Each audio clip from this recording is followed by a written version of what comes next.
Okay, hey everybody. Happy Jim out at Park ADV. And I've been dealing with LED blinkers. Okay? When you connect LED blinkers to your bike and you remove the analog type of socket bulbs and you go with LED, you have to do two things. First, you have to get an LED relay flasher. That's the box that is responsible to make your lights flash. If you do not, what will happen is when you hit your turn signal, all the lights come on and stay on.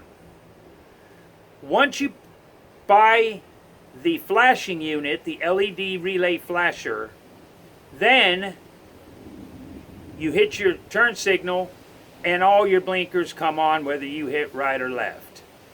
They just come on at the same time. So, what do we do with that? Okay, so think of it this way.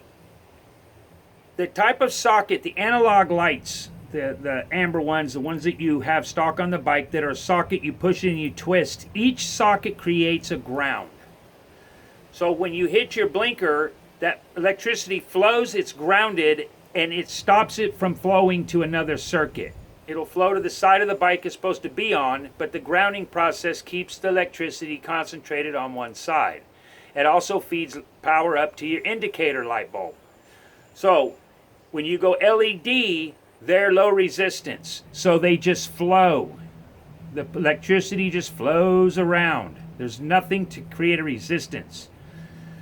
After weeks, almost months of troubleshooting this, I went online and I found out that the other item that one needs to do this is what's called a diode. Do you see it? I've got it connected here. And what a diode is this.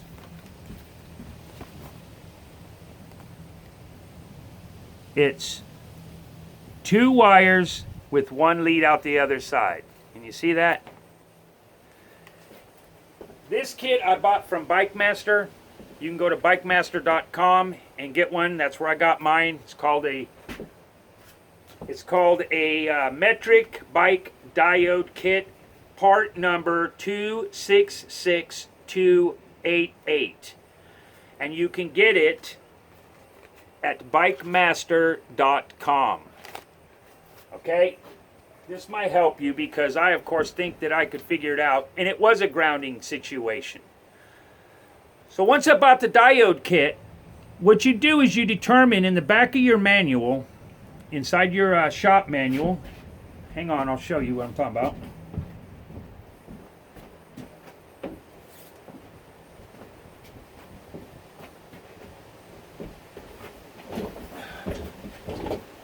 So in the back of your shop manual, there's going to be wiring diagrams. Okay? Buy a shop manual for your bike, and in the back, it's going to give you a wiring diagram for your model. This is the DR650 SE. And in that are color-coded wires that you can trace to determine which color wires are your blinkers and which color wires are your instrument, your indicator lights. Okay? Once you determine that, which I found was my green is my right indicator, and my black here is my left indicator. Now I hooked everything up the way the book showed it, even my indicator lights, which is this lead right here, and the blinkers all would come on, and it was just a maddening mess. If I took one off and grounded it, then one side would work and one side wouldn't. But after I disconnected one of the indicator light wires and just actually disconnected the indicator wires altogether and just wired up the blinkers, the LEDs to the blinkers with the relay, they would work, but we had no indicator lights. This is where the diode kit comes in. You buy the diode, it's like $5.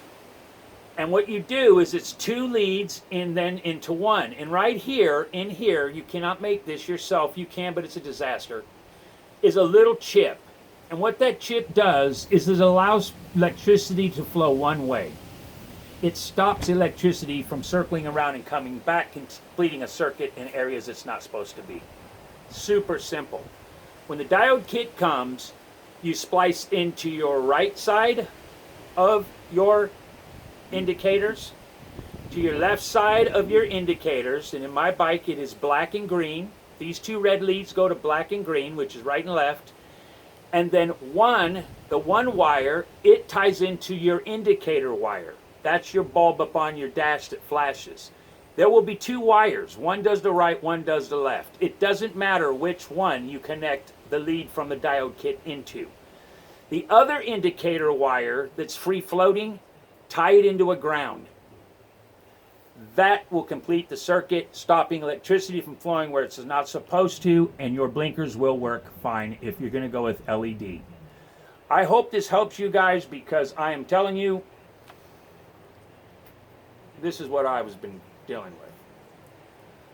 So, also, I was showing my brother-in-law, who's also a gearhead like I am, big shout out to Jay in Chicago, and he calls me up and he says, yo, those blue connectors you have, they're garbage. After time, they're going to rust, they're going to get weak, and they're going to wiggle and create bad connections. I don't know if you guys know what those are.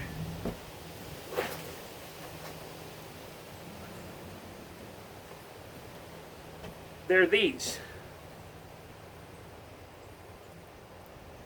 And the way these work is you feed the main line through this side, which would be this main line.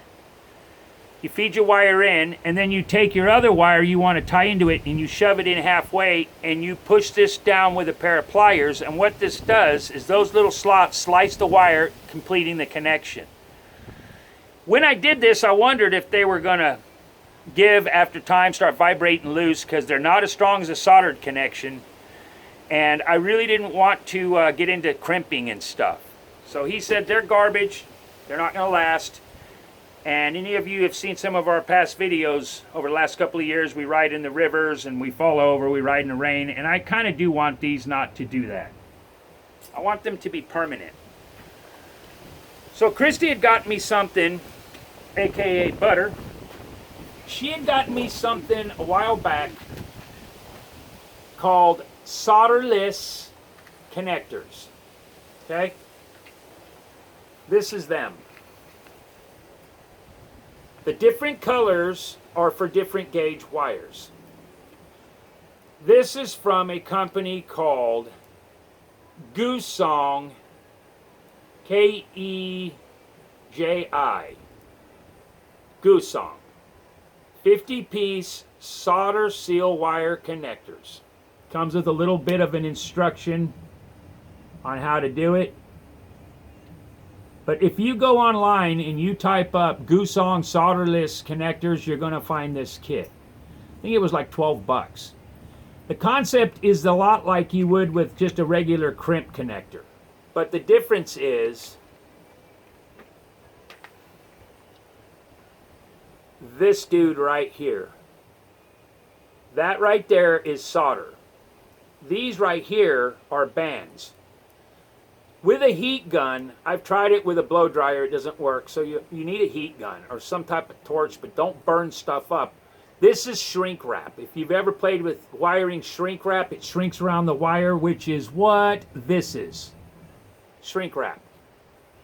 So what I'm going to do is demonstrate how these work. I'm going to put my diode wires into this one side and my one wire into this side in the middle, and I'm going to heat it up with my heat gun, and you're going to watch this thing shrink wrap around. And the principle is to create a soldered sealed connection. Let's get started.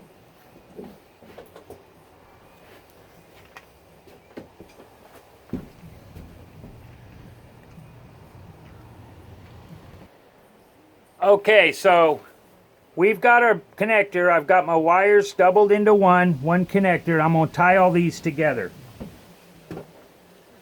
So I have a Warrior heat gun I got from Harbor Freight, and it's 1500 watts, got a high and low. So we're going to give this a go. We're going to see it shrinking up. See it shrinking up.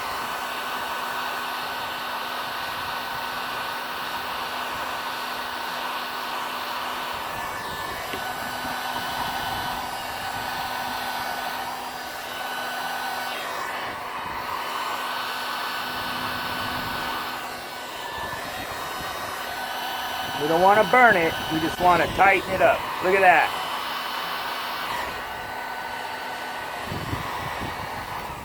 There you have it. There's my connection.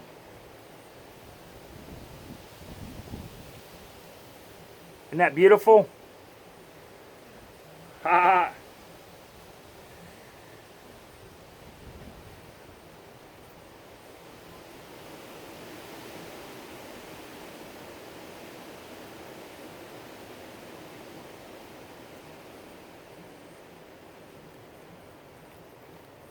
Hit it one more time. See about getting that, I can get that solder to get a little more soldery. But you don't want to burn it, you just want to shrink it. This gun gets really hot. All right, we're going to call that good. Look. There's my connection. We'll let that dry up. And voila. Don't you like it? This one here is going to be the same situation. I'm going to strip this wire. This one's my diode wire. I'm going to strip it like that. I'm going to cut this one. Like that. I'm going to strip this one like that.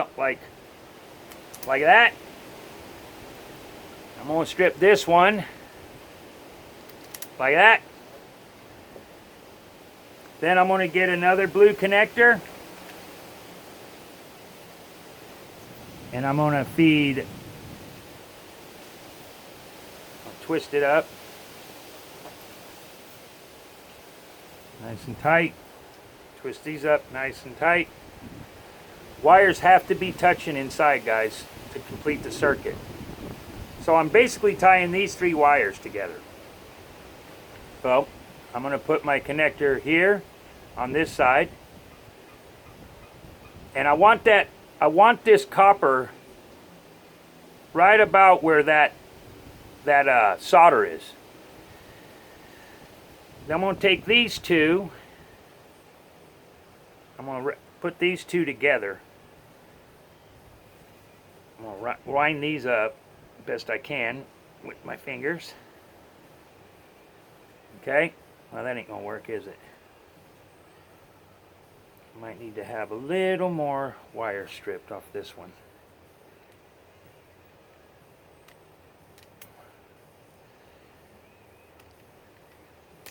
There we go. There we go. Put these two together. Wrap this one around. Like that. My connector fell off. I got frogs in here screaming at me. So I'm going to shove these two in here.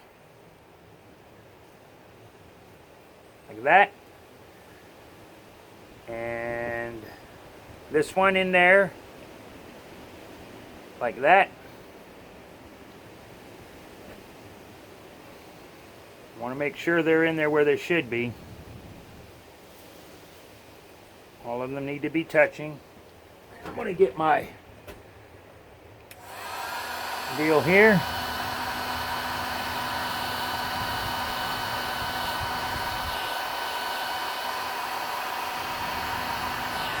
There we go.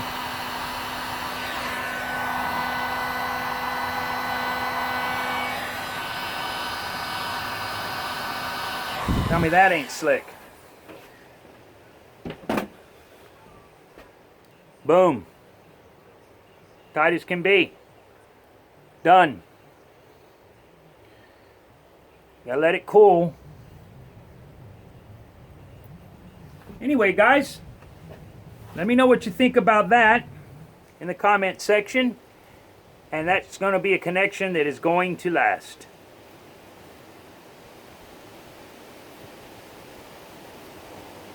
Perfect. Thanks for watching. And as always, be safe out there. Have fun. Read your manuals. All right. LED blinker fix. Sealed up connectors. Later.